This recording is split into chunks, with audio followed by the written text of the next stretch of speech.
Le nouveau là, 68, là, Riku Senminen, qui est un joueur qui vient d'arriver à l'intersaison. Riku, tu dis. Riku. Arosamena, numéro 10, qui lui est aussi arrivé à l'intersaison en provenance d'Angers. Et là, c'est que des nouveaux joueurs, hein, d'ailleurs. À part Un jeune joueur qui arrive qui est originaire d'Anglette, mais qui revient à Normandie, Raza. Jalbert, lui qui était déjà là l'année dernière. Très grosse saison l'année dernière. Très belle saison, qui a fait quelques saisons aussi dans les Alpes. Poudrier, qui était là aussi l'année dernière. Qui a participé à la montée en Magnus. Le numéro 22, Palat. C'est le dernier arrivé, je crois. Un nouveau aussi qui vient d'arriver, le dernier en liste. Ouais. Monsieur Ponce, numéro 5, qui était là déjà depuis quelques années. Ouais, et puis qui se peaufine au fil des années. Alex Olsen, numéro 41. Notre sudo international.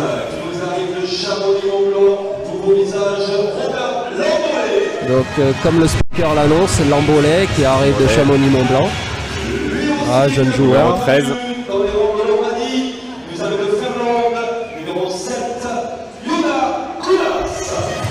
Ah, encore un nouveau joueur qui est arrivé à l'intersaison, le numéro 7, Kounas. Yuna Kounas.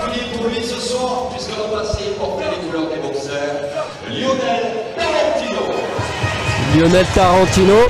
Oui, ça doit être un match assez spécial, le numéro 23 qui était l'année dernière chez les boxers de Bordeaux.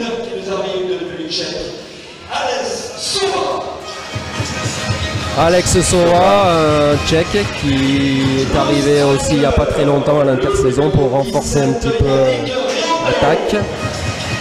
Et en dos, qu'on ne présente plus, numéro 17 et buteur.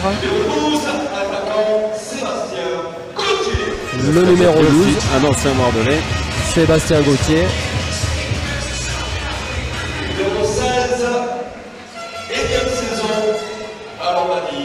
Florian Neyens. L'assistant numéro 16, Florent Neyens, originaire d'Anglette. Ah, le grand retour. La recrue un peu phare de l'Ormandie cette année qui revient, Blin qui revient de AHL, qui a fait quelques belles saisons là, ces 2 dernières saisons. Ça, et Dave Grenier. Dave Grenier, défenseur numéro 21, là, petit gabarit, toujours aussi intense. Notre petit lutin québécois. Et le capitaine Thomas Decoq, numéro 11. Match aussi un peu ce soir car il a joué aussi chez les boxers de Bordeaux. Bah, très particulier parce qu'il nous a quand même fait lors de la finale à Anglette, il avait fait du mal en égalisant et en marquant en prolongation. Et donc ils étaient passés en Magnus à ce moment-là. Et là on va dévoiler le nouveau fanion. C'est la présentation dont on vous parlait tout à l'heure. C'est le titre de D1 et le remerciement aux joueurs qui ont arrêté leur carrière cet été.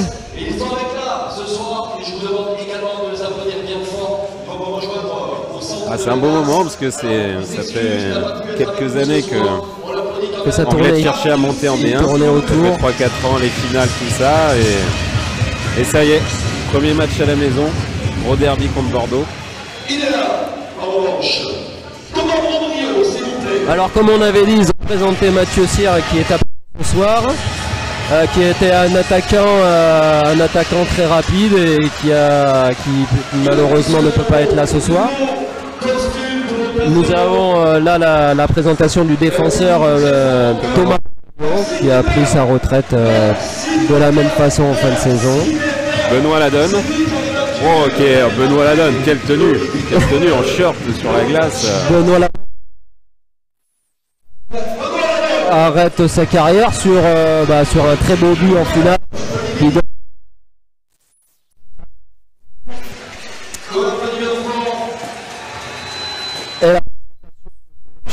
Olivier Dimet qui a mis son plus beau pantalon hein, pour la soirée. Et bien sûr, Xavier Daramy. Pour finir, l'ancien capitaine hein, sur les 15 derniers.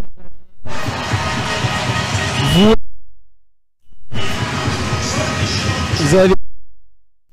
Mais qui ne sera pas bien loin. Hein. Qui reste dans l'entourage de l'Ormadi. D'ailleurs, qui va nous dévoiler le champion de France de D1. Qui va devenir un manager sportif, qui est manager sportif durant l'été. Et donc, on va découvrir le nouveau fanion.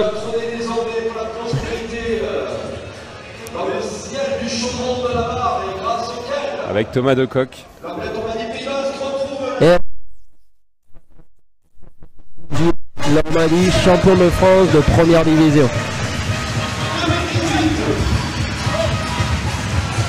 Ah, maintenant il restera un à accrocher pour l'Ormadi, mais qui ne sera pas le moindre à aller chercher. Mais alors ça serait magnifique.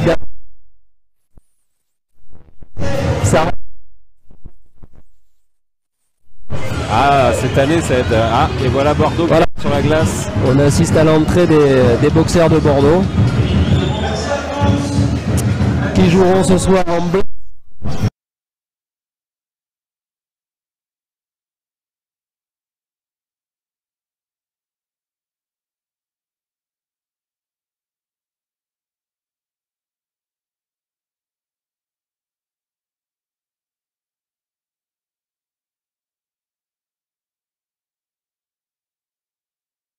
Tanner Glass, tout le monde est un peu en attente de voir ce qu'il va produire sur la glace. Et là on sent de la tension quand même. Hein. On sent que ce derby là. Les premières vont être très intenses, très physiques je pense. Il va y avoir de l'intensité, ça va être chouette à suivre. Parce que le match d'Anglais de Bordeaux qui a été perdu ici en finale de championnat de France de division 1 était il y a 3 ans, 5 mois et 20 jours. Donc depuis ils sont recroisés en Coupe de France il me semble. Ouais, ils ont fait un match de Coupe de France l'année dernière en début de saison. Où les boxeurs avaient gagné 6-3 ou 6-4. Quelque chose dans le genre. Et là c'est vraiment le match de championnat, le retour du derby aquitain. Ah, ça va être un super match, on va se régaler. Ça devrait remuer un peu les plexiglas. Ouais.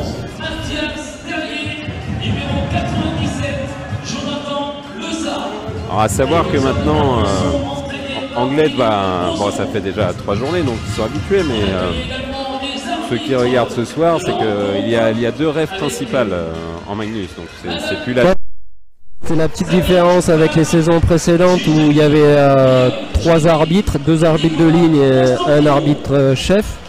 Alors que là en Magnus c'est 2 arbitres principaux et 2 arbitres de ligne.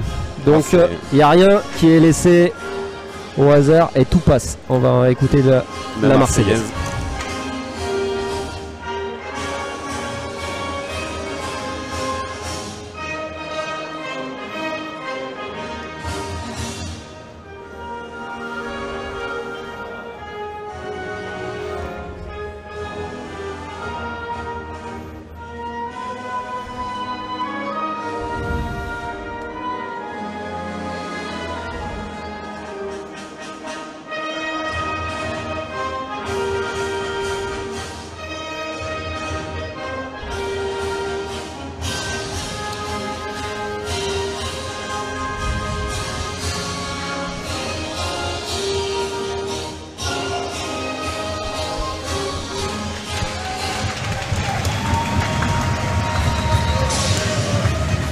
Donc Olivier Dimet a décidé, a choisi de mettre dans les buts Lyonnais, sans trop de surprise.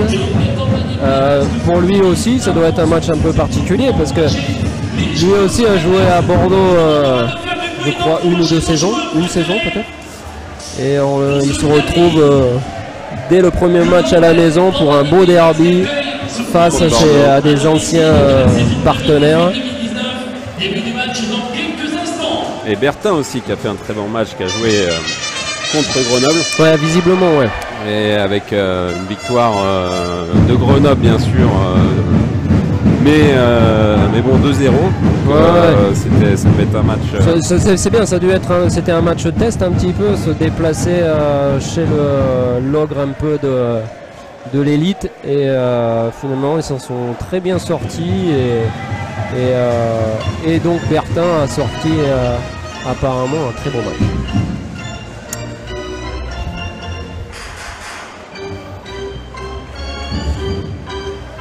On peut voir que la patinoire pour ce premier match est parfaitement remplie. On a une jolie assemblée. Les Bordelais sont venus quand même en nombre. Ils prennent un petit coin de la patinoire, ce qui va amener une belle ambiance. Allez, on y est. Les Bordelais aussi attendaient ce match avec impatience, je pense, depuis la montée d'Anglet en Magnus. Ah ouais, c'est un petit déplacement déjà. Les derbies, ce qui est bien pour les supporters. Ah, exact. Les derbies après, c'est super à jouer.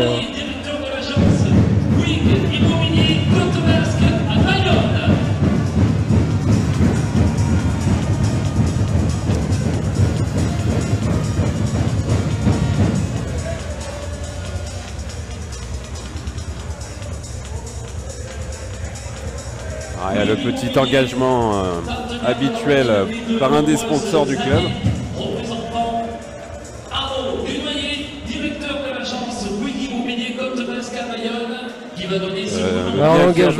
L'engagement va être fait par le responsable de Bouygues Immobilier, un des gros constructeurs du Pays Basque.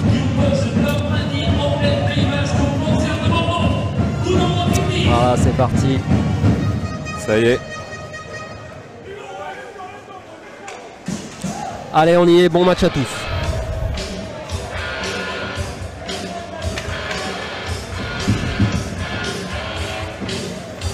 Et on voit donc la première ligne pour Anglet, Triando, Blin et Olson. Donc une assez grosse ligne offensive.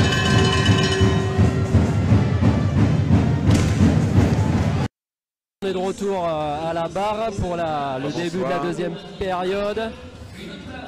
Les arbitres sont déjà remontés sur la glace. On va peut-être revoir quelques moments importants de la première période. Charge de glace. Ouais, il y a eu les charges, il y a eu quelques beaux shoots, quelques belles occasions un peu, les plus belles occasions. Avec Coudrier qui a 2 fois qui a essayé, mais ça c'était dans la première partie du premier tiers. Là on peut voir le contre bordelais et la mise en échec. Mauvaise sortie Bordeaux. Et voilà, mais sur les fesses. Mathieu pense qu'en fait les frais. Voilà, il était lancé. Voilà, on peut le revoir. On voit que physiquement Bordeaux un peu plus présent. Voilà. On voit qu'il y a un peu plus de gabarit aussi dans l'équipe de Bordeaux. C'est peut-être aussi ce qui fait un petit peu la différence.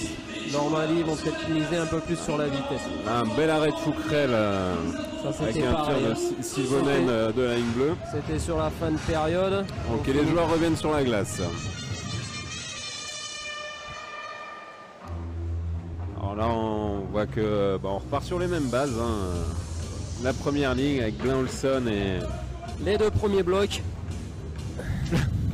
Blin, Olson et Riendo. Et pareil du côté de Bordeaux.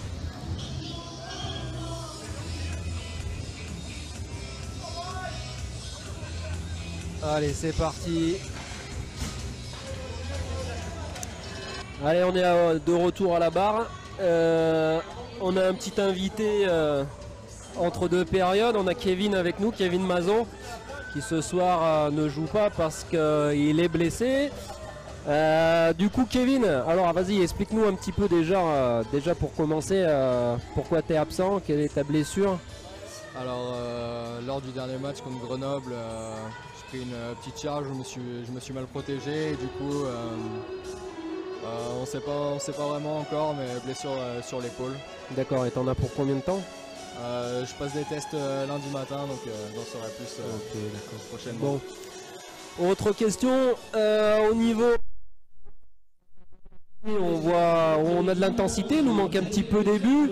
Qu'est-ce que t'en penses toi un petit peu de ces deux périodes? Je pense que l'équipe joue bien, on est bien en place défensivement, on respecte le système. Il nous manque un peu de... Il faudrait qu'on concrétise un peu mieux. Là on a un power play pour repartir, on a 30 secondes. Ce serait le moment d'en mettre un. Ok. Et qu'est-ce que tu peux nous dire toi sur ces débuts en Ligue Magnus pour l'Ormadi? Bah toi vu que tu es là déjà, tu es un ancien maintenant dans l'équipe. Qu'est-ce que tu peux nous dire sur vos débuts de championnat? Pour l'instant le bilan c'est une victoire, une défaite. Dont une défaite plutôt serrée à Grenoble, même si on a été dominé. On aurait peut-être pu espérer quelque chose sur la fin de match. Après, on essaye de se mettre au niveau. C'est pas évident, il nous faut un petit temps d'adaptation, mais le coach nous a dit de nous concentrer sur la défensive et pour l'instant, vu des résultats, on est plutôt satisfait sur ce plan-là. C'est un bon début de saison.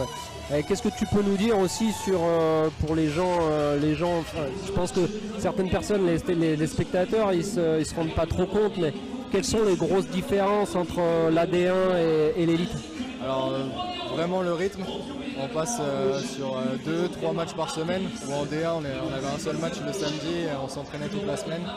Ensuite simplement le niveau, les étrangers sont meilleurs, les Français sont meilleurs, tout va vraiment plus vite. Ouais, à tous les niveaux ça a monté d'un cran. C'est vraiment plus professionnel, le club s'est bien structuré autour de ça et je pense que c'est une bonne chose. Ok. Kevin, on te souhaite un bon rétablissement et puis de te voir super vite sur la glace. Ouais, pas de soucis. Merci beaucoup. Allez, à très vite. Salut.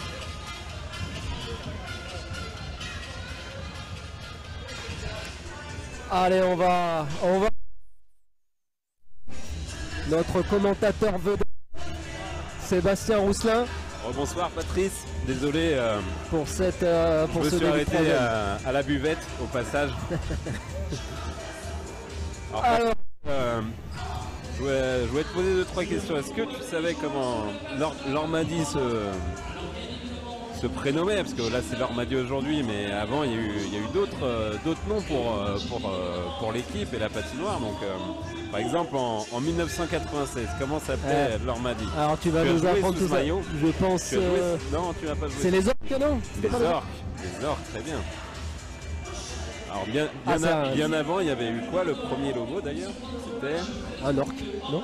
Non, ça c'était après, mais il y a eu les Okiers des Sables. Ah, les Okiers. C'était avec le petit logo, on le voyait dans... Je sais pas si tu te rappelles le maillot, enfin bon... C'est... voilà, petite anecdote de la soirée. Hein. Je sais, tu t'en fous. Je l'avais préparé, voilà, je comptais le dire. Je suis pas sûr qu'il y ait beaucoup de matchs qui soient culturels comme ça. Non, il y a... Après, la question est de savoir, est-ce qu'on va rater le début de troisième période ou pas? Ça, c'est possible. Bon, en sachant que on est toujours à 0-0 dans ce match. Et on aimerait bien un petit but quand même pour débloquer tout ça. Voilà, on sent un match très discipliné. Il faudrait un petit but pour débrider un petit peu le match et qu'il y ait un petit peu de folie, qui se bonne passe. Et ouais. Bien intercepté par Grenier, mais le palais encore vivant pour Bordeaux. Et toujours Ilonen bien placé. Voilà, les Bordelais installés. Ilonen vraiment un gros travail ce soir, hein, comme Fouquerel, mais... Tonnéens qui essaye de se dégager, mais qui n'arrive pas à se récupérer. Galet qui shoot, ça passe à côté encore une fois. C'est récupéré, c'est contré. Et ça, ils gardent le contrôle. Les Bordelais qui gardent le contrôle, qui font le tour de la cage, qui shootent. Et une nouvelle fois, Ilonen qui stoppe facilement la tentative bordelaise. Et on change tout le monde. Ilonen là, il coupe vraiment bien les actions au bon moment. Hein. Ça permet de faire un changement de ligne et souffler un peu pour Anglais. Soulage sa défense. Il fallait gagner pour Bordeaux. Voilà, les Bordelais qui sont installés. On a les défenseurs qui rentrent. Attention. On travaille fort dans les coins. Et on va essayer d'avoir une bonne tentative. Ouh là là. On prend pas les crosses du côté Angloy. Ah, Valli était tout seul, laissé tout seul dans ce lot. Là, il a failli ouvrir le score, mais c'est passé à côté de la cage. Elle s'est récupérée par le Finlandais, Sylvenonen, qui oublie le palais. Oh là là, mais...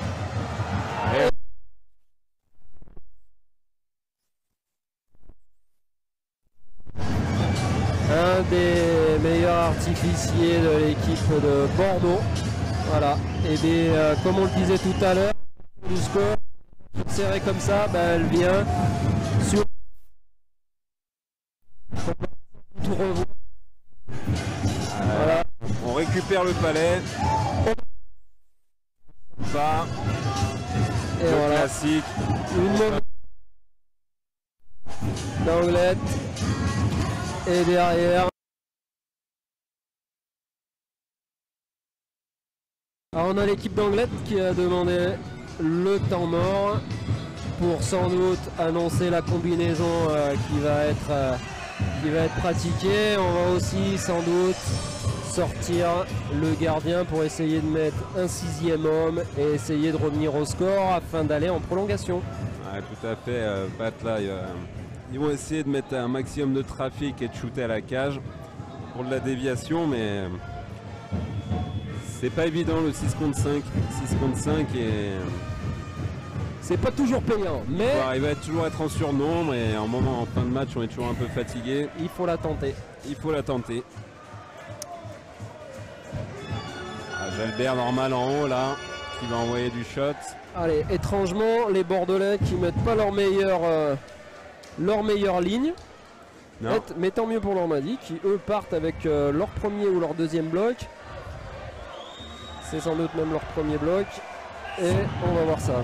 C'est le premier bloc, mais Sauvé n'avait pas envie d'aller sur la glace. Au bon... Ah, c'est gagné pour Anglais. Et les buts sont libres. Ah, bon shoot, mais ça passe à côté. On est à 6 contre 5. Normandie qui fait tourner, qui va tenter de mettre du monde devant la cage. Allez, ça contrôle, c'est récupéré par les...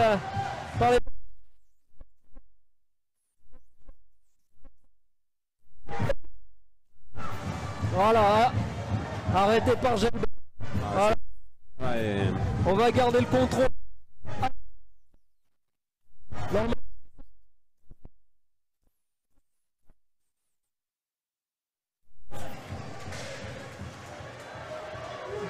Allez, il reste 35 secondes. Une dernière.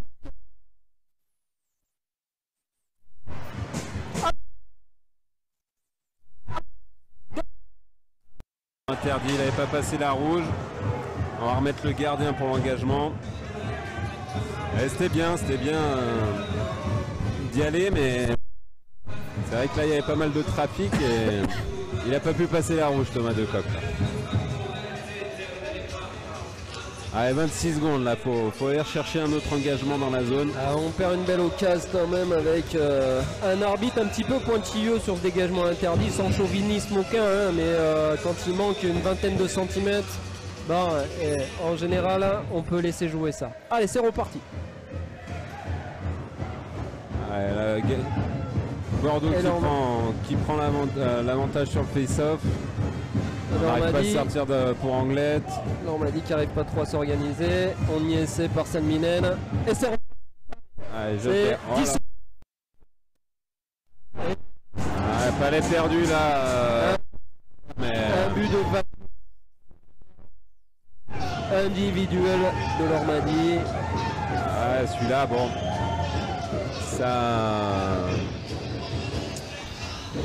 Ça n'aura pas pour but de faire exercice à 6 contre 5 du coup. Voilà, on s'en va vers une... Et 2-0 pour Bordeaux. Une défaite à domicile, hein, et puis des qui l'ont joué intelligente, qui ont été patients. Alors on voit, il sort sa cage, Jalbert qui a le contrôle du palais. Là, il échappe le palais, mais c'est voilà, ça arrive. Le palais qui saute et c'est malheureux. Bon, il restait 20 secondes, c'était la dernière action. Bon, c'est dommage, hein, c'est une nouvelle. Et Valier qui le dépose de dos du revers tranquillement. Voilà.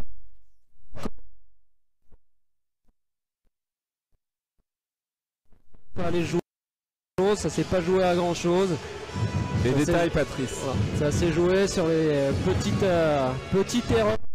Et voilà, c'est malheureusement l'étude de la ligue. Hein. Il va falloir progresser. Ah, Et puis, trop d'infériorité là, trop de pénalités ouais, il y a dans eu ce beaucoup, match. il y a eu Je pense beaucoup de pénalités. Il y a eu beaucoup Parce que de dans le pénalités jeu, comme côté tu Romain. disais, là, c'est vraiment beau à voir. Enfin, des deux côtés, il y a vraiment eu un match plein. Il y a de l'intensité. L'intensité, ça frappait, discipliné. Il a manqué, voilà, d'un peu plus de discipline du côté d'Anglette. En tout cas, nous on s'est régalé. On a vu un bon match avec beaucoup d'intensité sur le bord de glace. Là, ça allait vite.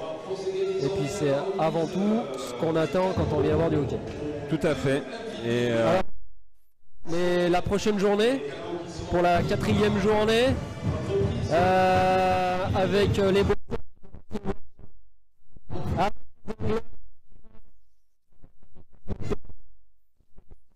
manque de points, ouais, on va avoir, les Anglais vont avoir une journée bien difficile. jamais facile d'aller jouer à Gap chez eux. C'est toujours des matchs un peu. On va avoir Angers, ça va être vraiment un joli match, je pense aussi. Et là, on a le meilleur gardien, le meilleur joueur du côté de Bordeaux. côté Bordeaux, sans trop de surprise. Faut créer le blanchissage. Hein. Ouais, il a été parfait ce soir et intelligent, il a été bon, il a été très bien. Match de gardien. Foucrel Ilonen. Ouais, un but ce soir pour Ilonen seulement. Et un but seulement et rien à lui reprocher, il a été présent tout au long du match aussi.